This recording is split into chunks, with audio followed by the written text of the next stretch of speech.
No, the sharp keys and the flat keys, it's too difficult. It's difficult. We'll wait for that. We're just playing in C. It's good. But now, working with Ron and with the Dream Orchestra, all of a sudden we have to play in B flat. The first day we have to play in B flat because that's the key for the music. Then we play in B flat and we just say, well, this is B, but it's B flat, so it's a bit lower. Instead of going into it's a half step and it's blah blah blah. No, it's a bit lower, but it's the same. It's the same one. That's not something you learn in school that I've experienced. In school, it's like, no, you do this first, then you do this, then you do this step, instead of doing all the steps at the same time, but in different ways.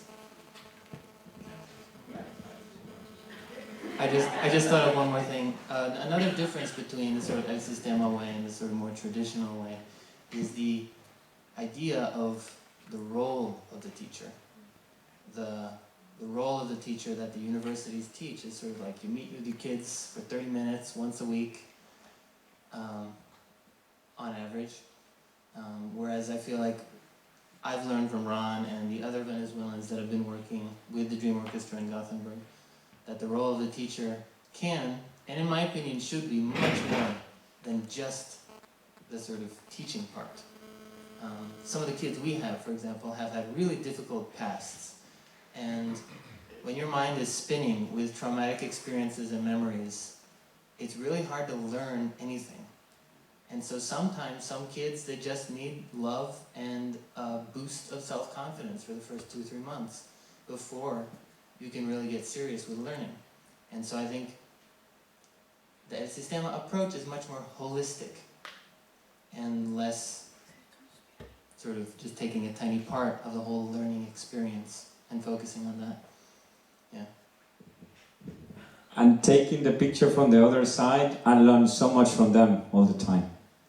Because when I'm teaching or sharing experience with people that is next to me or close to me, or I always learning. Even they give me an ideas and then I'm developing and I give them back, and sometimes it's just, what's your idea? Just change a little bit things, and we worked a lot of things together, and since I'm very energetic, they always like make me a balance that I'm not always here. So that's really, I learn it always from them, so I think it's good balance always when you have colleagues, because I don't see them as my students, I see them as my colleagues. So since I'm sharing with them, I learn a lot every day from them, so I think it's that good feedback.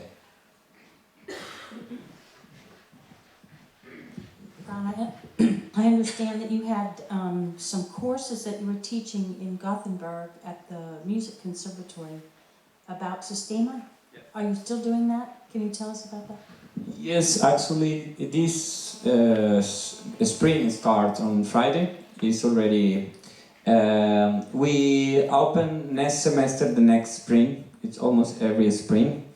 And it's a course like El Sistema, like this El Sistema Academy, but it's many meetings, like one time a week, every month or something like this, with a long periods and homework and a lot of...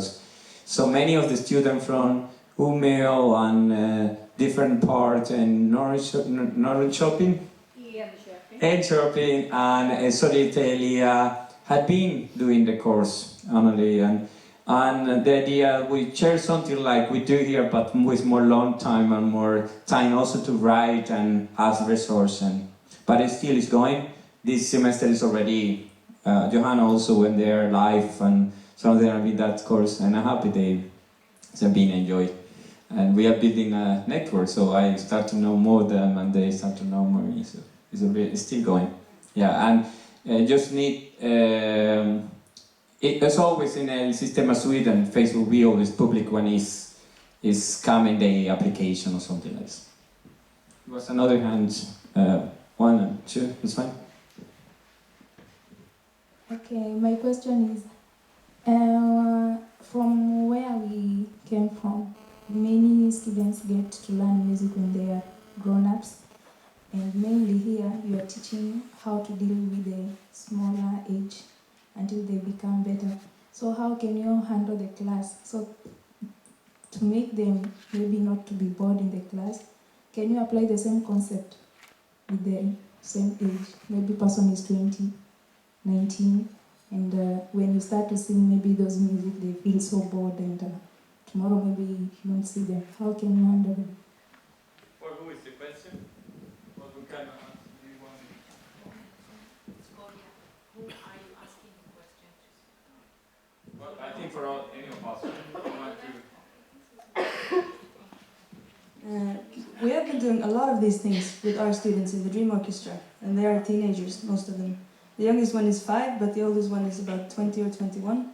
So it's a big range of ages. But we've been doing a lot of these games and a lot of the things with them, and they love it because everyone loves to be a kid and to play sometimes. So we can do even the things with the paper orchestra, we can do, but for a short time, and then do something more like serious. But you can always do some of it for a little bit while. One of the things is, if for example, paper orchestra is for only small kids, but if you want to teach elders how to build, to teach kids, that is working, but Josbel can explain more that, but it's a big mistake happen around many systems in the world, because I've been traveling so many countries, and I've been seeing a paper orchestra which grow up. Paper orchestra with kids who are 9 years or 10 years in different countries. And I've been discussing and asking you as well, what is this and exactly? And then the people misunderstand exactly what is the main goal of the paper orchestra. But of course, if you are grow up and you are learning how to build the instrument and learn the exercise to do with a small kid, you can be in that way learning as a teacher, of course, but not as a exercise for you.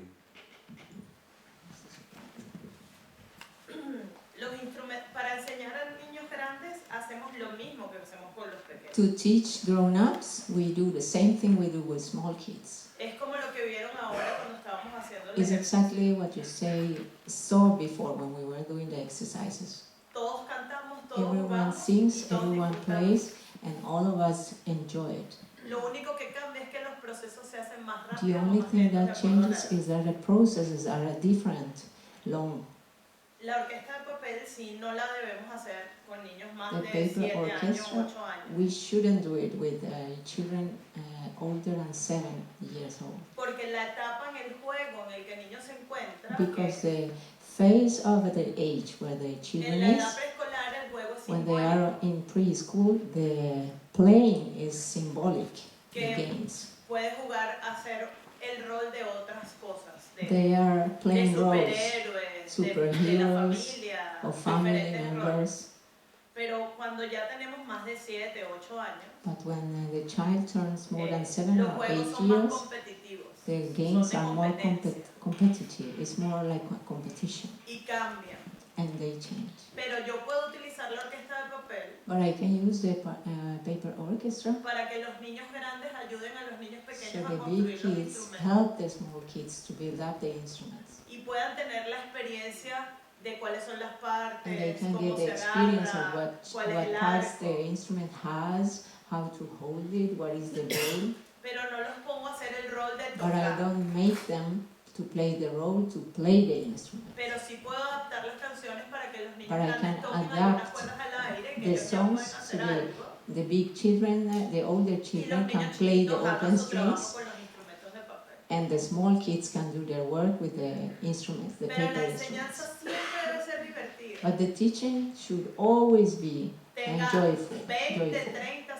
Doesn't matter if there are 20, 30, 50, 7, it doesn't matter what age you have. Because every one of us should learn enjoying, through enjoyment. Playful. And that's what makes us in el sistema to feel happy. Always playing, we enjoy it.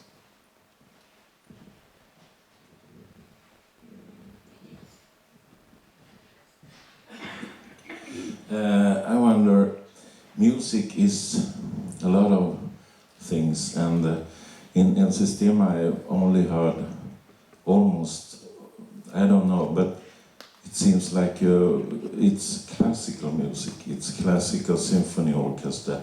So what about jazz and big band, jazz big bands and that kind of music?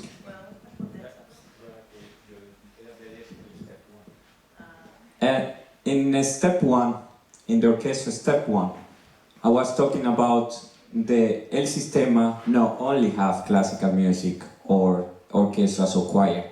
That was one of the things that we saw in the presentation. Then we have group of rock, of salsa, of jazz, we have program for new members, kids in pregnancy, and we have program for prison for special needs. We have folk music and world music programs in Venezuela. So it's not only orchestras and choir. Why is visible always choirs and orchestra? Because it's the biggest venue, so it's always 200, 300. But we also have orchestra of cuatro playing traditional music with 300 kids, or playing bandola, or playing. So we have different kind of development. And actually, the idea for the Sistema Academy next year, I was talking with some people, is to have. We don't know exactly when it was going to be and how, because we need feedback and resource and know if we go to making and how. But about to have a workshop for folk music with a specialist of folk music. So we have in a Sistema. Ron, on YouTube you can see the big band and Yeah, it's true. And at Sistema you can also share the big band. We have a big band in Venezuela, Simon Bolivar big band. We have a salsa El Sistema. So it's a lot of improvisation workshop. We have different. But of course the visible one is the orchestra, because you can make 300 students, 600 in a concert hall, and it's difficult to make maybe 200 electric guitars in one hall. Would be really hard. El sistema de orquesta actualmente tiene 12 programas. The orchestras of this, the program of the orchestras of the Sistema has 12 programs. Nosotros comenzamos, lo más conocido es la orquesta sinfónica porque fue la We inspiración. started with the symphony orchestra because that was the inspiration